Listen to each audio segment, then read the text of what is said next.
छत्तीसगढ़ में भाजपा ने अपने 21 प्रत्याशियों की घोषणा की है और लुंड्रा विधानसभा सरगुजा की एक सीट है, वहां से भी प्रबोध मिंज को प्रत्याशी बनाया गया है। भाजपा के वरिष्ठ नेता बृजमोहन अग्रवाल जी हमारे साथ मौजूद हैं, उनसे बात करते हैं कि जिस तरह से टिकटों की घोषणा कर दी गई है उसको किस तरीके से देखते हैं। बृजमोहन अग्रवाल जी, जिस तरह से भाजपा ने टिकटों की घोषणा कर दी है, एक तरह से अब फ्रंट फुट पे आ गई है बीजेपी, किस तरह से देखते हैं इस निर्णय? देखिए, बीजेपी ने पहला दांव जीत लिया है और बीजेपी ने अगुवाई कर ली है 21 टिकटों को 3 महीना पहले घोषित कर और ये अगुवाई आगे तक जारी रहेगी और चुनाव में भी और चुनाव के रिजल्ट में भी बीजेपी सरकार बनाएगी। भूपेश बघेल सरकार को उखाड़ कर फेंकेगी। जैसा टिकट बांटने में अगुवाई की है वैसा ही चुनाव जीतने में भी बीजेपी अगुवाई करेगी। और ये जो 21 कैंडिडेट हैं, इन कैंडिडेट को देखने के बाद में हर आदमी ये कह रहा है कि बीजेपी जीत की तैयारी में है और जीतने के लिए कैंडिडेट डिक्लेयर किए हैं।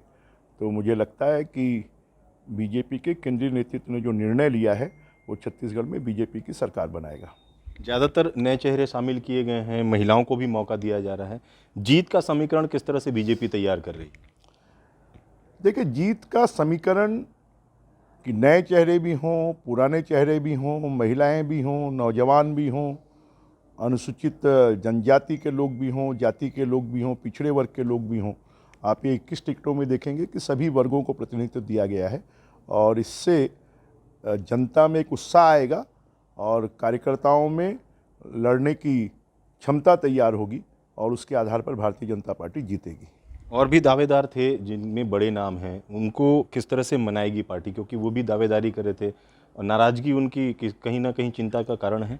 बीजेपी में कहीं कोई नाराजगी नहीं होती है, कोई चिंता का कारण नहीं होता है, क्योंकि बीजेपी में हर कार्यकर्ता उसके योग्य है कि वो चुनाव लड़ सकता है और बीजेपी में जिसको टिकट मिलती है उसके लिए पूरे कार्यकर्ता काम करते हैं और इसलिए लोगों की थोड़ी बहुत नाराजगी और गुस्सा 2 दिन 4 दिन होता है और बाद में फिर वो पार्टी के लिए काम करता है। सरगुजा में 14 की 14 सीटें कांग्रेस के पास हैं। 2 बड़े विधानसभा यहाँ पर हैं, अंबिकापुर और सीतापुर। उप मुख्यमंत्री के सामने कौन होगा, सीतापुर विधानसभा में कौन होगा, क्या इसकी भी तैयारी भाजपा ने कर ली है और किस तरह की नतीजे को लेकर भाजपा चल रही है? देखिए, जैसे अभी आपने देखा है कि प्रेमनगर, भटगांव, लुंड्रा यहाँ के प्रत्याशी घोषित हुए हैं और उससे लोगों को ये लगने लगा है कि बीजेपी जीत के रास्ते पर चल रही है। वैसे ही अंबिकापुर में भी और सीतापुर में भी भारतीय जनता पार्टी जीतेगी। आज हमने सीतापुर में कांग्रेस का एक बड़ा विकेट गिराया है।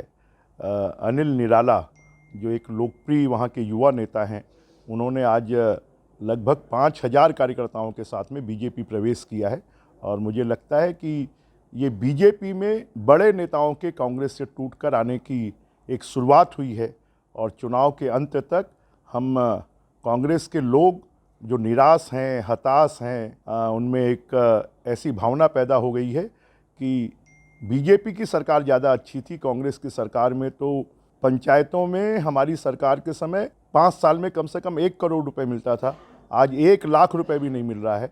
और ऐसी स्थिति में गांव के लोग भी नाराज़ हैं, शहरों के लोग भी नाराज़ हैं। जो जनप्रतिनिधि हैं, चाहे वो पंच हो, सरपंच हो या नगर पालिका के पार्षद हों, सभी नाराज़ हैं कि कांग्रेस के सरकार में विकास के लिए पैसे नहीं मिल रहे हैं और जनता नाराज़ है और उसका परिणाम आएगा कि बीजेपी की सरकार बनेगी। धन्यवाद सर। तो ये थे बृजमोहन अग्रवाल जी, जिनका साफ तौर पर कहना है कि जिस तरह से टिकटों की घोषणा करके भाजपा ने बढ़त हासिल कर ली है, ऐसे ही चुनाव में भी जो परिणाम आएंगे उसमें भाजपा बढ़त हासिल करेगी और प्रदेश में सरकार बनाने का दावा भी बृजमोहन अग्रवाल कर रहे हैं। अभिषेक सोनी, IBC 24, सरगुजा।